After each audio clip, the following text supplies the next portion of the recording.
Day 2 is in the books. Florida State spring practice under Mike Norvell. We're not starting the era anymore. It's already off. It's already gone, yeah. I think we talked about the tempo at the first practice and how much different it was, and we felt like they accomplished a lot at that practice. This was like took it to another level. I thought it was a lot more organized. You could tell that the coaches and the staff everything was very much structured, very much in place. You could tell that the players were being pushed to a different level. Like we thought the accountability was good in the first practice. It seemed like they took it to another level. There was as soon as I got here, I was watching Coach Atkins with the offensive line, and there was a drill where he didn't like the way. No, he's working with the offensive lineman that's going through the drill. The other offensive lineman is holding the bag, like playing the defensive lineman. And he said, look, you got to play him like you're a defensive lineman. A defensive lineman's not going to just stand there and let him hit him. You've got to give him, he said, give him hell. Give him hell, like a defensive lineman would. And it's, again, when you go back to maybe, I don't even want to say it, but drills in the past with other coaching staffs, it seemed like a lot of it was going through the motions. You were getting the rep, but were you really getting the rep? Atkins was like, no, man, you've got to play him like a defensive lineman so he gets better. We're trying to make each other better. And I think you see that everywhere. Everywhere. When the coaches are, it's not just getting the reps because this is a period of 5 minutes. We try to get as many reps as possible. We're using these reps to get better. And like you said, you hear coaches from all over the field, if they see a player do something well or do something poor, they're hearing it from multiple voices that they did something well or did something not well. Yeah, I think that definitely was a coaching point from the staff today was I heard another coach telling guys, like, look, man, if we just wanted you to sweat, we'd just be out here doing jumping jacks. Like, we have to assess it. The quality of the reps is what's important. And that was really across the board. I think we got to see a little bit more of passing offense, 7-on-7, 11-on-11 stuff. Big day for the quarterbacks. We gave a lot of praise to Jordan Travis the other day. Thought he had some struggles today. At least the periods I was watching, he wasn't. It wasn't as consistent as he was the other day. And we talked to Kenny Dillingham, the offensive coordinator, and he said, they're truly trying to give him confidence and kind of bolster him because he just hasn't had this many reps or meaningful reps as a second-team quarterback at Florida State. Blackman again had some really good moments, but then also had some crucial, poor decisions or turnovers that certainly drew the ire of the coaching staff. It's kind of an up and down day with those quarterbacks, but I think that's probably how it's going to be.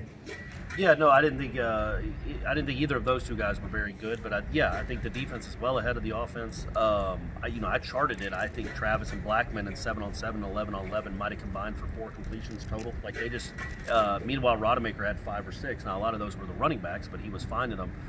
Yeah, man, there's just not a lot of guys open right now, and if they are open, maybe they're missing the throw. But again, it's the second day. It's kind of to be expected. It would be a really bad sign, and if it was just there's another 70-yard touchdown. He's wide open again. None of these guys are wide open, which I think if you're a Florida State fan, which presumably you are if you're watching this, that's a better sign than if the offense was just lights out. You want the defense. The defense has to improve drastically. So far through 2 days, to me, it looks like the defense is well ahead of the offense. Yeah, and I think that's probably going to be the case. They'll have one more day in Shells later this week on Thursday. Then they actually have the spring break off. Then they'll come back. When they come back, I think they'll be able to go full pads. I don't think they'll be able to do that on Thursday. But it's, again, they're ramping up the pressure, the intensity. We talked to Coach Norvell about that today. I thought we're learning how to read him after practices because this is a new experience for us dealing with him. Definitely doesn't seem to be thrilled, but I think he appreciates guys are trying to get where they need to get to in terms of effort and execution. But you can tell he also feels like they have a long, long way to go. And I agree with him. You guys concur. Defensively, I thought, Asante Samuel still made some really good plays. The linebackers, I think, are going to be really good. I mean, they've got a lot of talent linebackers. Jaleel McRae, Kalen DeLoach, Leonard Warner, Emmett Rice. I mean, they have a lot of guys in that linebacker position. And linebacker's been a weakness of Florida State for quite a while. But you can see a lot of talent at that side of the ball. A lot of the defensive linemen are still out with injuries, Janaris Robinson and Josh Kando and some of those guys. But it seems like the defense has a lot of potential. Yeah, the linebackers have been good. McRae made a couple splash plays. He had a couple pass breakups that were almost pick sixes.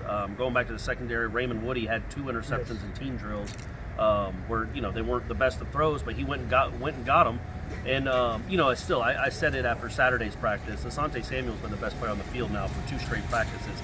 He's going up against Tamarian Terry, who we all believe is an NFL wide receiver and maybe a first-round pick next year. and he's winning almost all of those battles. That guy is just a competitor, and he's really, really good. And I asked him about it afterwards, about the competition level between him and Terry, and he's like, look, we're two of the best in the country, and so we make each other better.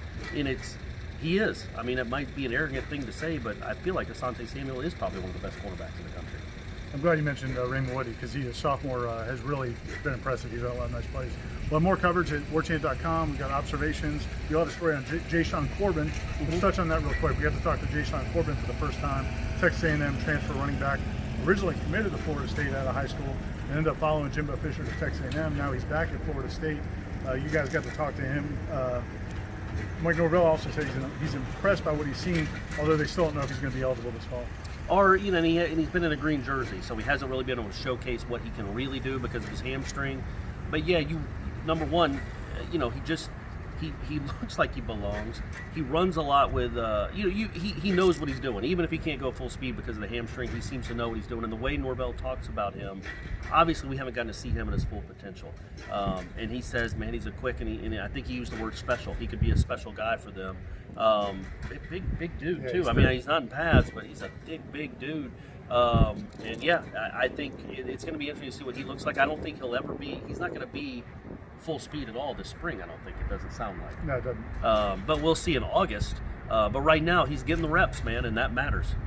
All right, we'll have more at warchant.com, photo gallery, video highlights from Aslan, interviews with the offensive coordinator, defensive coordinator, a bunch of players, the punter, the Australian punter. Gene interviewed him, so all of that's coming to warchant.com. Stay connected. If you're not a subscriber, we still have that special going until Friday, where you get 6 free months and a $50 gift card, e-card to Garnet and Gold if you subscribe. So check out warchant.com.